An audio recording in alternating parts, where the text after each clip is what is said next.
বৃক্ষ দিয়ে সাজাই দেশ, সমৃদ্ধ করি বাংলাদেশ। জাতীয় বৃক্ষরোপণ অভিযান এবং বৃক্ষ মেলা 2024-এ আপনাদের সবাইকে স্বাগত জানাচ্ছি। আপনাদের সাথে আছি আমি নওমি জামান এবং ক্যামেরায় আছেন ফয়সাল মাসুদ ভাইয়া। দর্শক, আজকে আমরা এসেছি জাতীয় বৃক্ষ মেলায়। আমরা তো ঘুরে দেখবই, সাথে আপনাদেরকেও ঘুরিয়ে দেখাবো আজকে এই সমস্ত বৃক্ষ মেলা।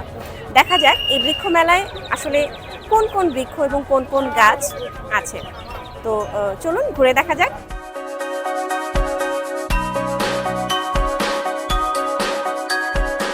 দর্শক, বৃক্ষমেলাতে ঢুকে গেলাম। ঢুকেই আপনারা ডান পাশে দেখতে পারবেন জাতীয় বৃক্ষমেলা তথ্য কেন্দ্র আছে। আপনারা এখানে বৃক্ষমেলা সম্পর্কে যত তথ্য চান সেই তথ্যগুলি এই তথ্য কেন্দ্র থেকে পেয়ে যাবেন। দর্শক, আমরা যদি একটু বাঁ পাশে তাকাই তাহলে আপনারা দেখবেন জাতীয় উদ্ভিদ উদ্যান মিরপুর ঢাকা বন অধিদপ্তরের পক্ষ থেকে একটা নার্সারি আছে। খুব সুন্দর করে সাজানো গোছানো একটা নার্সারি। এটা থেকে যদি একটু ভেতরের দিকে যান দেখা যাচ্ছে খুব সুন্দর দুইটা ফটো বুথ দেয়া আছে, যেখানে আপনারা দাঁড়িয়ে কিন্তু ছবি তুলতে পারবেন। নিজেদের মতো করে কিছু ফটো সেশন হয়ে যেতে পারে সেখানে। আপনারা দেখতে পাচ্ছেন এখানে কিন্তু অনেকে ফটো সেশন করছে দাঁড়িয়ে।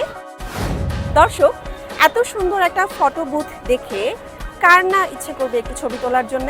তো আমিও দাঁড়িয়ে গেলাম ছবি তোলার জন্য এবং আমি অনুরোধ করছি আমাদের ফয়সাল ভাইয়াকে আমার কিছু সুন্দর ফটো সেশন করে দেওয়ার জন্যে।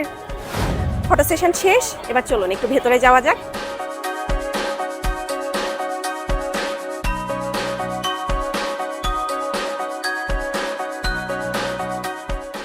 দর্শক, বৃক্ষমেলাতে এসে এমন একটা পরিবেশ দেখতে পাচ্ছি আমরা যে অনেকে এখানে ঠিক আছে বৃক্ষমেলা, বৃক্ষ নিতে এসেছেন, গাছ কিনছেন নার্সারি থেকে এবং খুব একটা পিকনিকের মতো পরিবেশ কিন্তু দেখা যাচ্ছে। হ্যাঁ, অনেকে ঘুরে বেড়াচ্ছেন এবং অনেকে বসে এখানে একটা বনভোজন করার মতো একটা পরিবেশ তৈরি হয়েছে, যেটা দেখতেও ভালো লাগছে এবং অনেকের ইচ্ছেও করতে পারে যে যেহেতু বৃক্ষমেলার সময়টা এখনও আছে, তো আপনারা এসে কিন্তু ছোটোখাটো একটা বনভোজন বা একটু ঘুরে বেড়ানোর মতো যদি মন মানসিকতা থাকে এসে ঘুরে বেড়াতে পারেন। ঠিক আছে, তো আমার মনে হয় খুব ভালো লাগবে বিষয়টা। আপনারা এসে অবশ্যই বৃক্ষমেলাটা ঘুরে যাবেন। তো চলুন দেখা যাক আরও কি কি আছে এখানে। বৃক্ষমেলায় এসে খুব সুন্দর একটা দৃশ্য দেখতে পেলাম আমরা। সেটা হচ্ছে যেখানে বাবা ব্রিফ করছিল এই বৃক্ষমেলা সম্পর্কে, সেখানে ডিওপির কাজ করছিল তারই মেয়ে। দৃশ্যটা দেখে আমাদের খুবই ভালো লাগলো এবং দৃষ্টিগোচর হলো। তো আমরা একটু কথা বলতে চাই ভাইয়ের সাথে। ভাইয়া কেমন আছেন? আচ্ছা, আলহামদুলিল্লাহ ভালো আছি। আচ্ছা, আমরা কিন্তু একটু অন্যরকম চিত্র দেখলাম যে আপনার মেয়ে ক্যামেরাটা ধরেছিল এবং আপনি কথা বলছিলেন। আসলে বিষয়টা জানতে চাচ্ছি। আসলে মানে পৃথিবীকে আসলে বাঁচিয়ে রাখার জন্য বৃক্ষের বিকল্প কোনো বস্তু নেই, একদমই। যে কারণে পরবর্তী প্রজন্ম আমাদের আসলে এই যে কথা আছে যে আসলে তাকে ছেড়ে দিতে হবে স্থান, এই পৃথিবীকে বাসযোগ্য করে তুলতে হবে। জি জি জি। পৃথিবীকে বাসযোগ্য করে তুলতে গেলে প্রথমেই প্রয়োজন হচ্ছে বৃক্ষ, এবং সেই বৃক্ষ মেলায় এসে মূলত আমি আমার মেয়েকে বৃক্ষগুলো সম্পর্কে একটু ধারণা দিচ্ছিলাম।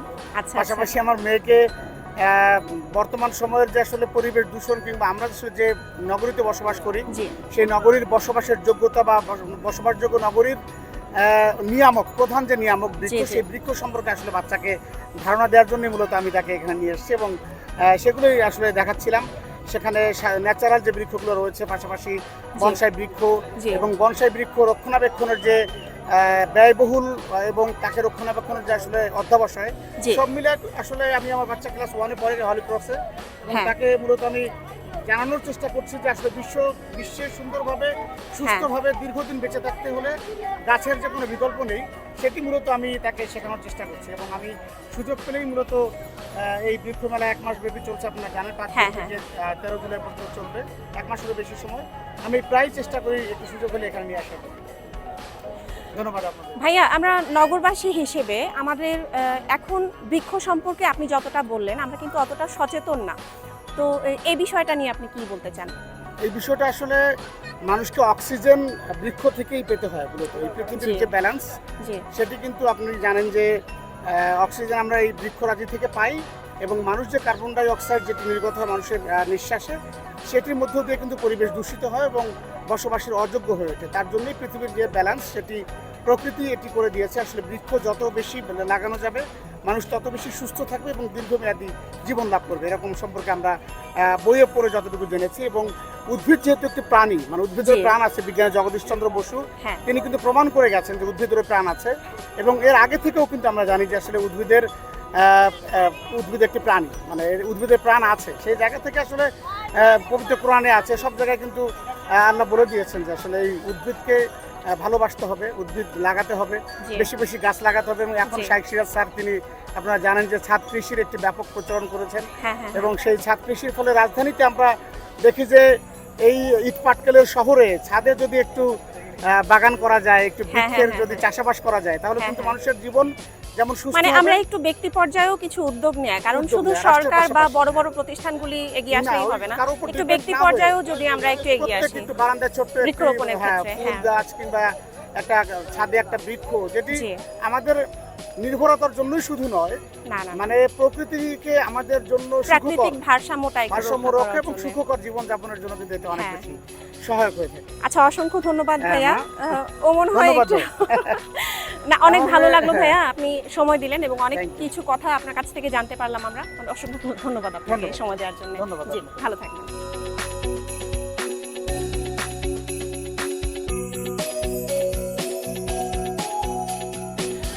দর্শক, আমরা দেখতে পাচ্ছি নার্সারির ভেতরেও অনেকে কিন্তু ফটো সেশন করছে বা দাঁড়িয়ে ছবি তুলছে, এবং অনেকে ভেতরে দাঁড়িয়ে সেই মনোরম পরিবেশটা একটু উপভোগ করছে। তো আপনারাও চলে আসতে পারেন কিন্তু।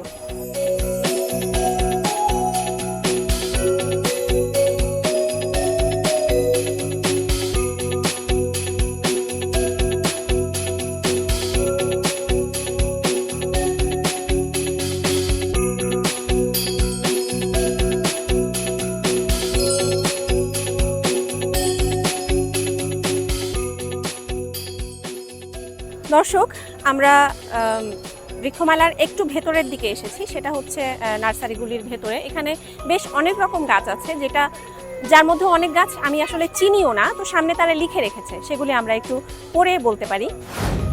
যেমন এখানে আছে জয়ফল বা জয়ত্রীর গাছ, তারপরে বিভিন্ন ধরনের লেবু গাছ,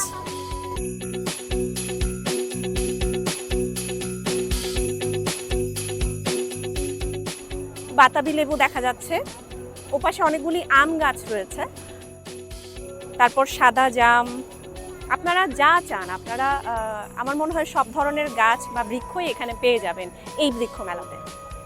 বিভিন্ন ধরনের ফুলের গাছ রয়েছে, আমরা দেখতে পাচ্ছি খুব সুন্দর কিছু ফুল রয়েছে এখানে।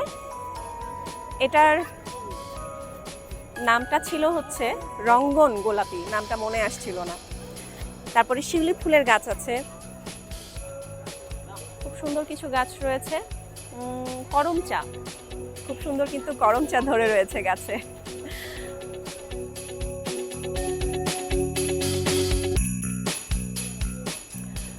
জলপাই গাছ থেকে শুরু করে আতা গাছ, তারপরে লটকন গাছ, আপনারা সব ধরনের ফলের গাছ, ফুলের গাছ এবং বড় বড় বৃক্ষ, সব ধরনের গাছই পাবেন এখানে।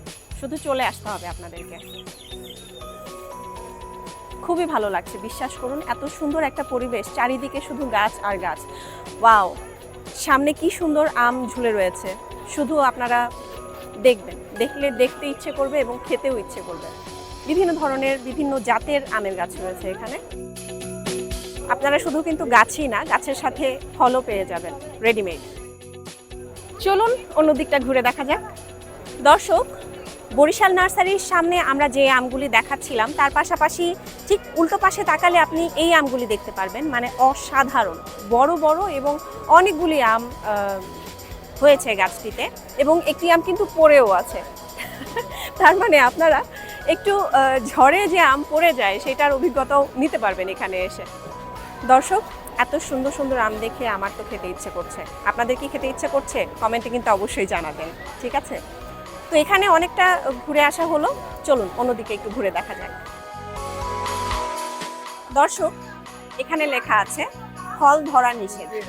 এই লেখাটা যদি এখানে না থাকতো, আমি কিন্তু এই ফলটাকে একটু ধরে দেখতাম এবং যদি সম্ভব হতো আমি ছিঁড়ে খেয়ে দেখতাম। কিন্তু এখানে তো এই ফলটা বিক্রি হচ্ছে না, গাছ সহ নিতে হবে। কিন্তু গাছ সহ আমি যেহেতু নিচ্ছি না, তো এই ফল ধরা বা খাওয়ার সুযোগটা এখন আমাদের নেই। তো আপনারা চাইলে এসে ফলটাও নিতে পারেন, ফল সহ গাছটাও নিতে পারেন, অবশ্যই চলে আসবেন। দর্শক, দেখতে পাচ্ছেন খুব সুন্দর অ্যারাবিয়ান খেজুরের গাছ, একদম খেজুর গুচ্ছ ধরে পড়ে আছে গাছের সাথে। তো আপনারা চাইলে কিন্তু এই খেজুর গাছটিও এসে নিয়ে যেতে পারেন। এবং তার পাশাপাশি আমরা দেখতে পাচ্ছি অনেক রকমের গাছ এখানে রয়েছে, যেমন ব্ল্যাক পার্ল গ্রেপস। আমরা এখানে আঙ্গুরের গাছও দেখতে পাচ্ছি এবং আঙ্গুর ঝুলছে।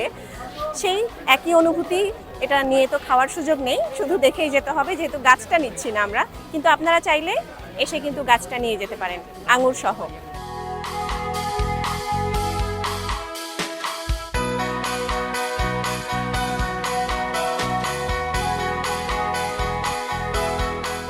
দর্শক, আমরা আছি এখন আশুলিয়া গার্ডেন সেন্টারের সামনে। এখানে দেখতে পাচ্ছেন এক লাইনে অনেকগুলি আম গাছ রয়েছে, যেখানে বিভিন্ন জাতের আম গাছ রয়েছে, বিভিন্ন আকৃতির। আসলে এক একটা আম এক এক রকম, যেখানে আমরা লাল রঙের আম দেখতে পাচ্ছি এবং হলুদ রঙের আমও দেখতে পাচ্ছি। তো অবশ্যই এক এক রকম আমের স্বাদ এক এক রকম হবে। আপনারা এসে আপনাদের পছন্দ মতো গাছটি নিয়ে যেতে পারেন। এই আমের সামনে লেখা আছে এটা হচ্ছে তোতাপুরি ম্যাঙ্গো। তোতাপুরি ম্যাঙ্গো, ওকে, এটা আমের নাম। এখানে শুধু এই নামটাই আছে, তার মানে এখানে এই আমগুলির নাম হচ্ছে তোতাপুরি ম্যাঙ্গো। এবং আরও কিছু আম আছে, যেমন এখানে আছে হচ্ছে ভ্যালেন্সিয়া প্রাইড ম্যাঙ্গো। আমি আসলে এই নামগুলি শুনিনি, তার মানে এখানে এসে আমরা অনেক নতুন নতুন আমরা আম সম্পর্কে যতটুকু জানি, আমের বিভিন্ন জাত বা অন্যান্য যত ফল আছে, প্রত্যেকটা ফল বা ফুলের অনেক রকম জাত আছে, যেটা আমরা হয়তো সাধারণভাবে জানি না, কিন্তু এই বৃক্ষ মেলায় আসলে আসলে অনেক ধরন রকম এগুলি সম্পর্কে আমরা পরিচিত হতে পারি। আচ্ছা, এখানে আবিও নামের একটা ফল আছে, আবিও বা অ্যাবিও, আমি যদি প্রোনাউন্সিয়েশন ঠিক করে থাকি। আমি আসলে এই ফলটা এর আগে দেখিনি, একটু অন্যরকম ফলটা মনে হচ্ছে। আচ্ছা, তারপরে আরেক ধরনের আম আছে এখানে, সেটার নাম হচ্ছে নামদোক মাইসি মুইং। নামটা শুনে তো মনে হচ্ছে একটু চাইনিজ আম টাইপের কিছু, আমি জানি না, আপনারা কিন্তু কমেন্ট করে জানাবেন এটা সম্পর্কে যদি আপনারা জেনে থাকেন। ঠিক পেছনে দেখা যাচ্ছে কাঁঠাল, জ্যাকফ্রুট অল টাইম।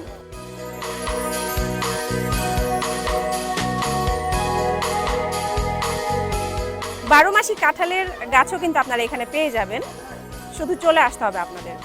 কাঁঠাল কিন্তু ধরে আছে বন্ধুরা, কাঁঠাল নিয়ে গেলে দেখা যাচ্ছে হয়তো কিছুদিন পরে পাকা কাঁঠাল পেড়ে আপনারা খেতে পারবেন। ঠিক তার পাশেই লটকন গাছ দেখা যাচ্ছে, অনেকগুলি লটকন ঝুলে রয়েছে।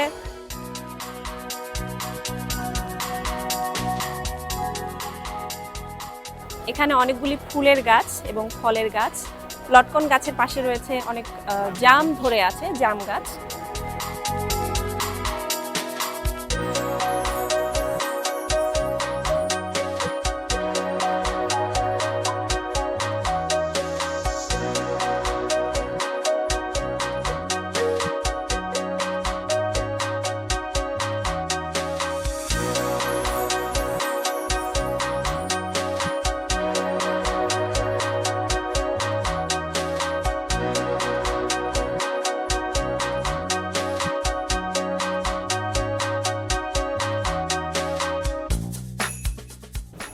দর্শক, বিভিন্ন ফল, ফুল এবং পাতাবাহার গাছও রয়েছে এখানে। এখানে দেখবেন আপনারা খুব সুন্দর কিছু কাঠ লিচু ধরে আছে অনেকগুলি, এবং তার পেছনে রামরুটান একটা ফলের নাম, সেই ফলও ধরে আছে, সেই গাছটা রয়েছে। এবং অনেকগুলি ফুল দেখতে পাচ্ছি আমরা এখানে, খুব সুন্দর সুন্দর কিছু রামরুটান ফল। আমি এই ফলটি মনে হয় একবার দেখেছিলাম, কিন্তু সামনাসামনি এই প্রথমবার দেখছি। একটু অদ্ভুত দেখতে, কিন্তু সুন্দর। দর্শক, বৃক্ষমেলাতে এসে আমরা এখন আছি হোসেন নার্সারির সামনে। হোসেন নার্সারির যে হোসেন ভাইয়া, তিনি কিন্তু আমাদের সামনে বসে আছেন। আমরা কিন্তু একটু পেছনে তাকালে দেখতে পারবো এখানে লেখা আছে জাতীয় পুরস্কার প্রাপ্ত। সবটাই জানবো আমাদের হোসেন ভাইয়ের কাছ থেকে। ভাইয়া কেমন আছেন? আলহামদুলিল্লাহ ভালো আছি। আচ্ছা ভাইয়া, আপনার এই নার্সারিতে এসে একটু ভিন্ন রকম লেখা দেখলাম, যেখানে লেখা আছে জাতীয় পুরস্কার প্রাপ্ত। বিষয়টা একটু জানতে চাচ্ছি। আমরা বৃক্ষরোপণে খুব ভালো অবদান রেখেছি, এই জন্য মাননীয় প্রধানমন্ত্রী কর্তৃক 2017 সালে আমাদের মাননীয় প্রাইম মিনিস্টার হচ্ছে আমাদের জাতীয় পদক দিয়েছে, প্রথম স্থান। বাহ, দারুণ দারুণ, অনেক অনেক অভিনন্দন আপনাদেরকে এই পুরস্কারের জন্য। আপনাদের এই নার্সারিটা আপনি শুরু করেছেন কতদিন হলো? নার্সারিটা আমার বাবা থেকে তৈরি, আমাদের 1988 সাল থেকে আমাদের নার্সারি শুরু হয়েছে। অনেক আগে থেকে। আমরা সেকেন্ড জেনারেশন। হ্যাঁ হ্যাঁ হ্যাঁ। কত বছর হলো তাহলে? মোটামুটি আপনার 37 বছর মতো হলো। 37-38 বছর, অনেকটা সময়। এই পর্যায়ে এসে আসলে সারাটা কেমন পাচ্ছেন আপনার এই আমরা তো নার্সারি? সারা আসলে আমাদের ঢাকা শহরে প্রথম থেকে আমাদের পরিচিতি অনেক বেশি, এত পরিচিতি বছরে। আমাদের অনেক, টোটাল বাংলাদেশে হ্যাঁ। একটা মোটামুটি আমাদের জনপ্রিয়তা আছে, নার্সারির উপরে একটা মানুষের আস্থা আছে, ভালো হ্যাঁ। জাত গুণগত জাত, এই সমস্ত একটা বিশ্বাস আছে। এই জন্য আসলে কি আমাদের কখনোই বিজনেসটা খারাপ যায় না, সবসময় হয়ে যায়। খুব ভালো, খুব ভালো। আচ্ছা, যেহেতু অনেক বছরের অভিজ্ঞতা আপনার, যদি কেউ নতুন করে নার্সারি উদ্যোগটা নিতে চায়, তাদের সম্পর্কে নার্সারি নতুন উদ্যোগ করতে হলে তাকে উদ্দেশ্যে আগে কিছু বলবেন? সবার আগে করতে হবে তাকে হ্যাঁ। হচ্ছে নার্সারি সম্বন্ধে জানতে হবে। হ্যাঁ। একটা গাছ কিভাবে বীজ থেকে চারা হয়, বড় হয়, মেনটেন সম্বন্ধে ধারণা নিতে হবে, জি। কিন্তু তাকে শিখতে হবে, তারপরে নার্সারি করতে হবে। আপনি যে কোনো একটা সুপার স্টোরে বিজনেস মাল কিনলেন, বিক্রি করলেন, হ্যাঁ, পারলেন, বাট এটা এরকম না। এটার জন্য আপনার করার জন্য আগে নিজের অভিজ্ঞতা সবার আগে লাগবে। নিজের অভিজ্ঞতা বিশেষ করে গাছ সম্পর্কে গাছ সম্বন্ধে ধারণা, ওষুধ গাছটাকে। সম্বন্ধে ধারণা, সানলাইট সম্বন্ধে ধারণা, কোন গাছের ছায়া হবে, কোন গাছের হবে, এরকম প্রায় বহু ধারণা আছে। এই ধারণাটা নিয়ে মানে business আপনি আনতে যদি হবে। গাছটাকে বাঁচিয়ে রাখতে চান, পরিবেশ সম্পর্কেও প্রকৃতি সম্পর্কে আপনার ধারণাটা এটা রাখতে হবে। অবশ্যই আগে রাখতে হবে, আচ্ছা, তারপরে আচ্ছা। হচ্ছে এই প্রশ্নে হ্যাঁ। আসতে হবে, এছাড়া পসিবল না। হুম, হুম, হুম।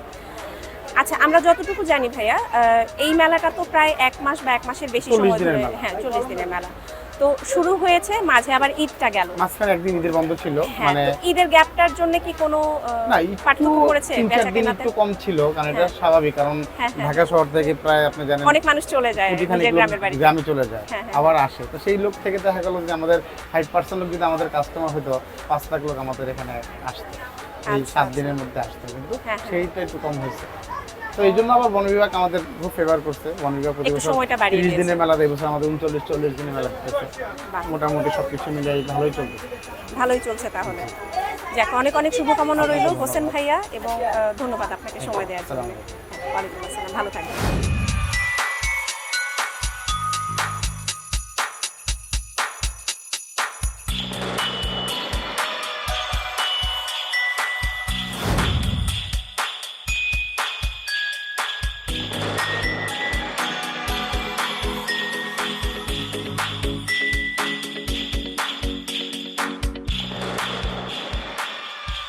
চারিদিকে শুধু সবুজ আর সবুজ, প্রচুর গাছপালা।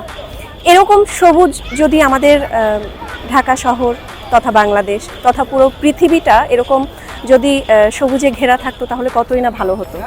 আমরা যদি একটু সচেতন হই, তাহলে কিন্তু এটা সম্ভব।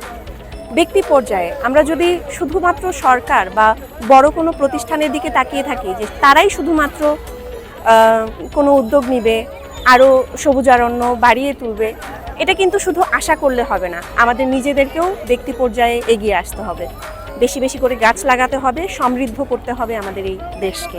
তো চলুন আরও বেশি বেশি করে গাছ লাগাই এবং পরিবেশ বাঁচাই। দর্শক, আজকে আমরা এখানেই শেষ করছি। যেতে ইচ্ছে করছে না, কিন্তু যেতে তো হবেই। সবাই ভালো থাকবেন, সুস্থ থাকবেন এবং অবশ্যই সবুজের সাথে থাকবেন। আল্লাহ হাফেজ।